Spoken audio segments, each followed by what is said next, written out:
Free bus ఎక్కండి అన్నప్రసాదం దగ్గరికి వచ్చామండి.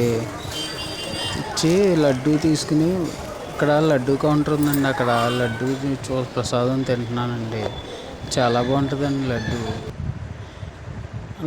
క్యూ లైన్లో అన్నప్రసాదం చేయటానికి క్యూ లైన్లో వెళ్తున్నామండి. చూడండి, హాల్లో అందరూ భోజనం చేస్తున్నారు, అన్నప్రసాదం తీసుకుంటున్నారు అందరూ కూడా. అలాగే నేను కూడా కూర్చున్నానండి.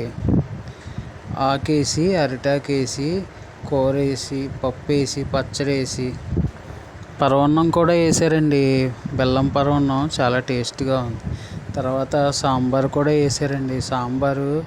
గుళ్ళ దగ్గర సాంబారు స్పెషల్గా ఉంటుందండి, చాలా టేస్ట్గా ఉంటుంది. తర్వాత పెరుగు వేసారండి. తర్వాత బయటకు వచ్చి టీ తాగి ఈ ట్రిప్ అంతా ముగించానండి. సబ్స్క్రైబ్ చేయండి, కామెంట్ చేయండి, లైక్ చేయండి, షేర్ చేయండి. Please support me.